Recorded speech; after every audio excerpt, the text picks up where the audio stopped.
आज की क्लास में जो हम टॉपिक डिस्कस करने वाले हैं जिससे रिलेटेड इंपॉर्टेंट एमसीक्यूज हम डिस्कस करेंगे वो है हमारा classical literature. Classical ancient literature, classical literature आप इसको कह सकते हो, जहाँ पे हम कुछ important Greek and Roman writers, Indian authors, उनके वर्क, उनके इम्पोर्टेंट जो लाइफ है, इम्पोर्टेंट उनका लिटरेरी वर्क है, उसको एमसीक्यूज के फॉर्म में डिस्कस करेंगे। और ये हमारा क्लासिकल एंशिएंट लिटरेचर से बिलोंग करता है, क्लासिकल और एंशिएंट लिटरेचर से। तो कुछ इंपॉर्टेंट क्वेश्चंस हमारे इन सभी राइटर्स से होंगे, इन सभी ऑथर से होंगे या ड्रामेटिस्ट से होंगे। तो चलिए हम अपनी क्लास की शुरुआत करते हैं सबसे पहले क्वेश्चन से। What is an epic? Epic क्या होता है उसके बारे में आपको बताना है। नैरेटिव एक वर्क है या एक लॉन्ग पोएम है with heroic elements. Option C है अ रोमांटिक पोएम या है ऑप्शन डी साइंस फिक्शन। तो इसका जो हम करेक्ट आंसर करेंगे ऑप्शन बी करेंगे, a long poem with heroic elements. Elements की बात करते हैं, किसकी? हीरोइक एलिमेंट्स की बात होती है। एक लॉन्ग पोएम होती है, लंबी पोएम होती है। देखिए नरेटिव सिर्फ लिखा हुआ है यहाँ पे, तो उसको हम नरेटिव सिर्फ, ये आंसर नहीं होगा इसका। A long narrative poem with heroic elements that is called epic. और जब हम एंशिएंट टाइम की बात करते हैं, एंशिएंट टाइम में जो भी वर्क लिखे जाते थे वो हीरोइक जो एक सब्जेक्ट मैटर हुआ करता था उस पे बेस्ड ऑन होते थे। और एपिक लिखने का सिर्फ एक ही मतलब हुआ करता था। होमर का इलियड आप देख लो, एनियड देख लो, ये सभी जो वर्क्स हैं इनका जो लिखने का एक पर्पज हुआ करता था, किसी हीरोइक डीड्स के बारे में बात करते थे। एंड दैट्स व्हाई यहाँ पे मेंशन है a long poem with heroic elements that is called epic. Next question को देखते हैं, number second question. How many books does Iliad contains? Iliad की बात हो रही है यहाँ पे। ये बुक है जो हमारा एपिक पोएम है। आपको बताना है इस पोएम में या ये जो वर्क लिखा गया है, एपिक पोएम लिखा गया है, इसमें कितनी बुक्स में इसको डिवाइड किया गया है इस पोएम को, वो आंसर देना है। जैसे हम बात करते हैं पैराडाइज लॉस्ट की, तो पैराडाइज लॉस्ट हमारा 12 बुक में डिवाइडेड है। बट इलियड की अगर हम बात करते हैं तो आपका जो आंसर होगा, क्या यह 24 में है? ऑप्शन बी है 23, ऑप्शन सी है हमारा 25 या है हमारा 26 नंबर बुक्स में डिवाइडेड है। तो ऑप्शन जो है, option A is the answer of the question number second. Iliad की बात करते हैं, this is the work book of Homer. Homer की बुक है ये, और इसका सबसे इंपॉर्टेंट है, ये ग्रीक पोएम है, ये भी आप ध्यान दीजिएगा। क्योंकि हम एंशिएंट लिटरेचर की बात करते हैं, क्लासिकल लिटरेचर की बात कर रहे हैं यहाँ पे, तो इसमें जो हम यहाँ पे मेंशन करेंगे ये हमारी जो होगी 24 बुक्स में इसको क्या है, डिवाइड किया है जब होमर ने इलियड को लिखा गया है। और इसमें किसकी बात हो रही है? एकिलिस की बात हो रही है, हीरो की बात हो रही है। देखिए हीरोइक डीड्स की या हीरोइक एलिमेंट्स को ध्यान में रखते हुए एपिक लिखे जाते थे, एपिक पोएम्स होती थी। तो इसमें हीरो जो है वो मैं मेंशन कर दे रही हूँ, क्या है? एकिलिस। कुछ इंपॉर्टेंट पॉइंट्स आपको यहाँ पे इस बुक के बारे में, इलियड पोएम, एपिक पोएम के बारे में जो कि होमर ने लिखी हुई है, ये यहाँ पे पता चल रही है। और इसको आप अपने वर्क में, अपने नोट्स में नोट डाउन कर लीजिए। टॉर्जन वॉर से रिलेटेड है ये पोएम। सब्जेक्ट मैटर की अगर हम बात कर रहे हैं, ये भी आप ध्यान दीजिए। किसी एक इम्पोर्टेंट सब्जेक्ट मैटर को ध्यान में रखते हुए ये लिखा जाता है जो एपिक पोएम होती है। तो सब्जेक्ट मैटर क्या था यहाँ? Trojan war. Trojan war was the subject matter of the poem, epic poem Iliad. Next number question के देखते हैं, नंबर 3। Who wrote Iliad? अभी हमने बात की इसके बारे में, Homer, Virgil, Kafka, Sophocles. Option A को करेक्ट करेंगे। Obviously we have the answer that is Homer. The great Greek poet we have that is Homer. Greek poet थे होमर, इन्होंने इलियड लिखी है। Here we have the question number 4. Which country did Odysseus belong to? Odysseus character की बात हो रही है, ये हीरो है ओडिसी जो एपिक पोएम है होमर का उसके। तो आपको बताना है ओडिसिस जो कैरेक्टर है, जो हीरो है, वो कहाँ से बिलोंग कर रहा है यहाँ पे? स्पार्टा, एथेंस, इथैका या Troy? Option C is the answer. Ithaca से बिलोंग करता है ये। और ये लड़ाई जो है ये भी ट्रोजन वॉर से रिलेटेड है। तो यहाँ पे ट्रॉय सिटी के ऊपर ये लड़ते हैं, उस पे बात होती है। तो एक ग्रीक हीरो है ओडिसिस जो कि इथैका से बिलोंग करता है।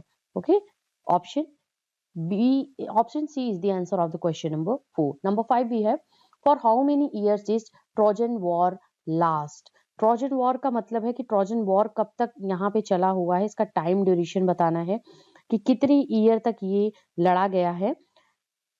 ऑप्शंस हैं यहाँ पे 10 years, 11 years, 12 years या है 13 years।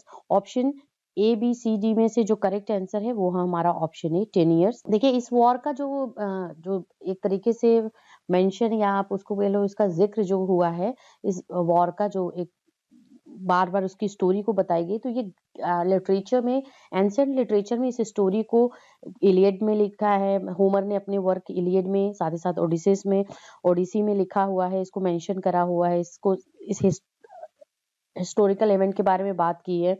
इसके साथ ही साथ वर्जिल ने एनियड में भी, इसमें जो रोमन राइटर थे उन्होंने भी इस वॉर का जिक्र किया है अपने वर्क में, जो कि उनका वर्क था एनियड। तो ये जो वॉर था ये 10 इयर्स तक चला है। Option A is the answer. Number 6 भी है, where do we find Polyphemus? Polyphemus कहाँ पे है, इसका आंसर आपको देना है। ऑप्शन है इलियड, ओडिसी, मेटामॉर्फोसिस या है डिवाइन कॉमेडी। कौन सा करेक्ट आंसर है इस क्वेश्चन का? तो अगर हम इस आंसर की तरफ देखते हैं तो बी हमारा करेक्ट आंसर है, ओडिसी, जो कि वर्क है किसका? होमर का वर्क। तो इसका जिक्र, इसका जो मेंशन है ये कहाँ पे मिलता है? इसको दिया गया है, ये ओडिसी जो एपिक पोएम है होमर का, उसमें इसका जिक्र मिलता है। कैरेक्टर है वन आइड जायंट है ये, जो कि सन किसका होता है? पोसीडॉन का और थूसा का ये सन होता है, एक आंख वाला विशाल पुत्र। आप ओडिसी आप पढ़ोगे, आप स्टोरी समझोगे तो इसका जिक्र, इसका मेंशन आपको इस वर्क में, इस एपिक पोएम में मिलेगा, जो कि होमर ने लिखी है। नेक्स्ट नंबर 7 क्वेश्चन को देखते हैं। How many years does Odysseus wander before he reaches home? Odysseus जो था, ओडिसी जो एपिक पोएम है, उसमें कितने ईयर्स तक वो घूमता रहे अपने घर पहुंचने से पहले? 10 इयर्स, 11, 12 या 13 years. Option A is the answer, that is 10 years. 10 साल तक वो घूमता है। Option A is the answer. Next question number 8 को देखते हैं। Name the son of Odysseus? Odysseus के सन का नेम क्या है? मिनेलेस, एगामेम्नॉन, एक्लिस या है टेलीमैकस। तो ऑप्शन डी हमारा यहाँ पे आंसर ऑलरेडी मेंशन है। ओडिसिस के सन का जो नेम है वो है टेलीमाकस, इस एपिक पोएम ओडिसी में। Number 9, Aeneid is written by? Aeneid, अब यहाँ पे रोमन राइटर की बात हो रही है, रोमन ऑथर की बात हो रही है। एनियड की बात करते हैं, दांते, होमर, वर्जिल या सोफोक्लीज ने लिखा है। Option C we have the answer. Aeneid is written by, that is an epic work, epic poem and written by Virgil. तो एनियड जो एपिक पोएम है ये लैटिन एपिक पोएम है। यहाँ पे हम Roman Latin epic poem by Virgil. Aeneas की कहानी है, यहाँ पे हीरो है इस एपिक पोएम का। Aeneas, hero of the Aeneid work written by, this is a Latin epic poem by Virgil. Number 10 we have the question, how many books are there in Aeneid? Aeneid में कितनी books हैं, इसको भी आपको answer देना है। Option ए 12, 13, 14 या है आपका 16 बुक्स। तो ऑप्शन ए यहाँ पे है, ये 12 बुक्स में डिवाइडेड है Aeneid Latin epic poem. Next number question है number 11, name the queen of Carthage? Queen of Carthage की जो रानी है उनका नेम आपको बताना है। ऑप्शंस अवेलेबल है, जीडो, लवीनिया, हेलेन या थेटिस।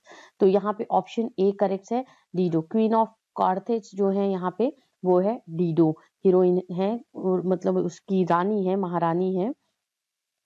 नेक्स्ट नंबर 12 भी है, Virgil was influenced by? Virgil जो थे वो किससे इन्फ्लुएंस्ड हुए थे?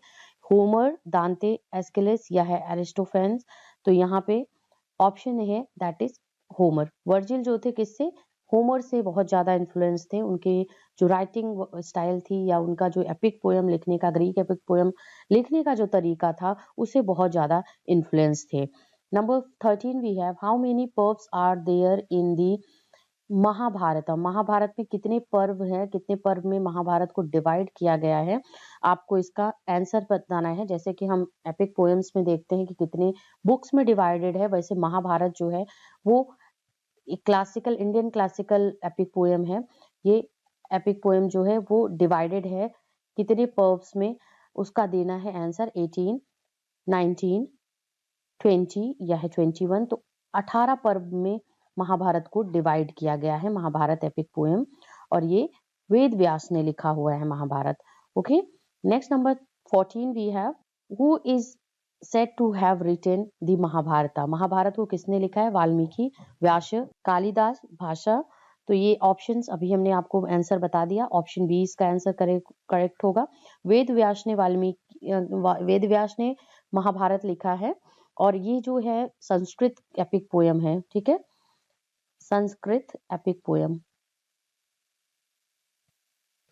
जैसे ग्रीक वर्क में लिखा गया है, बट ये यहाँ पे महाभारत जो है वो संस्कृत में लिखा है। होमर ने ग्रीक में लिखा है, वर्जिन ने रोमन लैंग्वेज में लिखा है, लैटिन लैंग्वेज में लिखा हुआ है, और वेद व्यास की जो महाभारत है वो संस्कृत लैंग्वेज में लिखी गई एपिक पोयम है। Number 15 we have Greek theatre takes its history from the god Zeus, Bacchus, Jupiter, Apollo. Greek theatres जो है वो अपनी हिस्ट्री किस गॉड से ली है? वो है option B, Bacchus. Option B is the answer. Number 16, what was the main theme of Greek tragedies. Greek tragedies की मेन थीम क्या थी? आपको उसका आंसर बताना है। ग्रीक जो ट्रेजेडियंस थे उन्होंने जो मेन सब्जेक्ट मैटर पे जो लिखा है वो क्या था? एपिक्स, मिथ्स, हिस्ट्री या फिक्शन है? तो ऑप्शन ए है, एपिक्स लिखा करते थे। एपिक में स्पेशली ट्रोजन वॉर के बारे में उन्होंने लिखा हुआ है, जो भी ग्रीक ट्रेजेडियंस थे, like we have the great one that is Homer. Number 17 question we have how was death presented on the stage in Greek theatre. Greek theatre में किस तरीके से डेथ को प्रेजेंट किया जाता था? कि ग्रीक थिएटर में जब भी परफॉर्मेंसेस हुआ करती थी तो ग्रीक जो मृत्यु होती थी उस सीन को किस तरीके से दिखाया जाता था? It was orally announced, staged word with गोरी सीन्स, या है आपका रियलिस्टिकली या नॉट प्रेजेंटेड एट ऑल। तो ऑप्शन ए करेक्ट होगा कि सिर्फ एक ओरल वे में कन्वे कर दिया जाता था, लोगों को बता दिया जाता था। जब भी ग्रीक थिएटर्स में प्लेस को परफॉर्मेंस होती थी तो बता दिया जाता था कि हाँ इसकी अब इस सीन के बाद इसकी मृत्यु हो चुकी है या ये मर चुका है, ऐसा अनाउंसमेंट होता था। तो इट वाज ओरली अनाउंस्ड, सिर्फ बातों में या लोगों को बता दिया जाता था। Number 18, how many unities did the Greek theatre follow. Greek theatre कितनी यूनिटीज को फॉलो करते थे? आपको बताना है कि ग्रीक प्लेस जब लिखे जाते थे तो वो 3 यूनिटीज जो थी वो क्या थी, वो भी बताना है आपको। तो यहाँ पे ऑप्शन ए को हम करेक्ट कर देते हैं, क्योंकि 3 यूनिटीज जो कि एरिस्टोटल ने फॉलो किया है वही सेम यहाँ पे है, unity of time, unity of place and unity of action. Okay, तो ये तीनों चीजें जो हैं वो फॉलो की जाती थी ग्रीक थिएटर में जब भी प्लेस को लिखा जाता था। Number 19 we have along with 3 unit dramatic tragedies, the playwrights submitted one dash in the festival of because the satire play, tragic comedy, या है प्रॉब्लम प्लेस, या है फेयर्स। तो यहाँ पे ऑप्शन ए होगा अ सटायर प्ले। ट्रेजिडीज के साथ साथ 3 ट्रेजिडीज के साथ में जो प्ले राइट्स थे, देखिए ये जो फेस्टिवल है, फेस्टिवल ऑफ, तो ये जो फेस्टिवल है बैकस, फेस्टिवल ऑफ बैकस के बारे में हम बात कर रहे हैं। ये फेस्टिवल जो है ये एक गॉड गॉड वैकस को सेलिब्रेट करते हुए ये लिखा जाता था, ये फेस्टिवल सेलिब्रेट किया जाता था, सॉरी। और ये फेस्टिवल जो होता था, वैकस की बात करते हैं तो ये कौन से गॉड थे? God of wine and vegetable. Okay, god of wine मतलब एक सेलिब्रेशन की जो बात करते हैं, vegetation, god of wine and vegetation is known as Bacchus.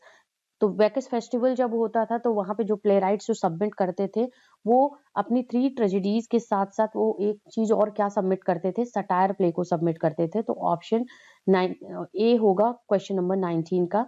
Bacchus आप समझ लीजिए god of wine and vegetation को बोला जाता है, god of wine and vegetation is known as Bacchus. Next, number 20 question. Aristophanes was a tragedy writer, comedy writer, novelist या poet? Option A, he was the tragedy writer. Catharsis is an idea from. Catharsis का जो idea है कहाँ से निकल के आया है? ग्रीक थिएटर, लैटिन थिएटर, या है नॉर्वेनियन थिएटर, इटालियन थिएटर? तो ऑप्शन ए है हमारा ग्रीक थिएटर से निकल के आया है कैथेरसिस, या है यूनिटीज, जो 3 यूनिटीज की बात होती है, ये सभी कुछ जो है ये यहाँ पे ग्रीक थिएटर से निकल के आए हुए हैं। Number 22, Divine Comedy was written by Dante, Homer, Virgil, Homer, Aristophanes. तो ऑप्शन ए करेक्ट है, आप सभी जानते हो दांते ने लिखा है, एलिगरी दांते ने। डिवाइन कॉमेडी ये जो वर्क है इनका इन्होंने लिखा है। Number 23, Violet was written by Violet. देखिए ये वर्क है जो ये वैसे इसका जो नेम है इसका ये है दी वॉयलेट, ठीक है, यहाँ पे दी वो होना चाहिए, दी वॉयलेट। और ये जो वर्क है ये रियल जो इसका नेम था, जैसे इसको जो लैंग्वेज है दास वेल्चन नेम से लिखा है, and this was written by Goethe. तो ऑप्शन ए हमारा करेक्ट होगा, the violet was written by Goethe, जो कि दास वेल्चन का इंग्लिश इसका ट्रांसलेशन है। Next number 24, who translated Rubaiyat into English for the first time. Rubaiyat, who translated Rubaiyat into English for the first time. Edward Fitzgerald, Coleman Barks, Constance Garnett या है Tim Sparks. तो option A is the answer. Edward Fitzgerald ने रुबियत of Omar Khayyam को work को English में translate किया हुआ है। ये जो पोएम्स इन्होंने लिखा है, पोएट जो पर्शियन पोएम्स थी उसको इन्होंने ट्रांसलेट किया हुआ है। वैसे इनके इंग्लिश में डब जो थे एस्ट्रोनॉमर पोएट थे ऑफ पर्शियन के ओमर खयाम। तो रुबियत को 1859 में इसको इंग्लिश में ट्रांसलेट किया है, 1859, जो कि नेम इसका ट्रांसलेटेड यहाँ पे लिख देती हूँ, जो कि इसका नेम दिया गया है English name Rubaiyat of Omar Khayyam. ये टाइटल एडवर्ड फिट्जरल्ड ने 1859 में जब इनके पर्शियन पोएम्स को जो थी इनकी जो डब पर्शियन पोएम थी इनकी ओमर खयाम की, उसको इंग्लिश में ट्रांसलेट किया है, तब इसको इसका नेम दिया था Rubaiyat. Next number 25 we have how many sections are there in Divine Comedy. Divine Comedy में कितने सेक्शंस हैं वो आपको बताना है। Option A 4 section, option B है 5, 6, सी है 6, डी है 3, option D is the answer. यहाँ पे 3 सेक्शंस में क्या है, डिवाइन कॉमेडी को डिवाइड किया गया है। दांते का वर्क है, दांते allegory, this is the Italian narrative poem, and इसके 3 सेक्शंस के बारे में हम बात कर लेते हैं। The first is Inferno, second is Purgatorio, first, second and third is Paradiso। तो 3 पार्ट्स में डिवाइडेड है, 3 सेक्शंस में डिवाइन कॉमेडी को डिवाइड किया गया है, जो कि है इन्फर्नो, पर्गेटोरियो एंड पैराडिसो। ये है नैरेटिव जो वर्स जर्नी है, नैरेटिव पोएम ये है एक तरीके का, जो कि इटाली में लिखी गई है, दांते एलिगरी ने लिखी है। This is about the vision of God. Next number 26 we have who is the other Italian poet appearing in Divine Comedy. Divine Comedy में किस अदर पोएट के बारे में भी बात हुई है, and Virgil, Casio, Petrarch, Aristo, that is option A Virgil. Virgil के बारे में यहाँ पे इटालियन पोएट ने भी, ये जो वर्जिल का के बारे में बात हो रही है यहाँ पे, वो क्या थे, इनकी जो 3 सेक्शंस में से इन्फर्नो के में ये कैरेक्टर थे जिनके बारे में बात करी हुई है यहाँ पे, Inferno. Okay, next we have 27, Oedipus Rex was written by Oedipus Rex. Aristophanes का वर्क है, सेनेका, सोफोक्लीज या Shakespeare. Option C, we have all know that Oedipus Rex is the work of Sophocles. Number 27, ये कुछ questions थे जो कि यहाँ पे आज हमने डिस्कस करा है, क्लासिकल एंशिएंट लिटरेचर से रिलेटेड, जिसमें हमने ग्रीक, इटालियन, रोमन लिटरेचर से रिलेटेड कुछ इंपॉर्टेंट ऑथर को आज के इस क्लास में एमसीक्यूज के फॉर्म में डिस्कस करा। डू शेयर आपको क्लास कैसी लगी, एंड ऑल्सो आप मुझे अपना टॉपिक डिस्कस कर सकते हो, कौन से टॉपिक पे आपको क्लास चाहिए, एंड कोशिश होगी कि आपके लिए वो क्लास एज सुन एज मैं इस चैनल पे अपलोड करूँ। Thank you very much for being here on this channel and watching this class.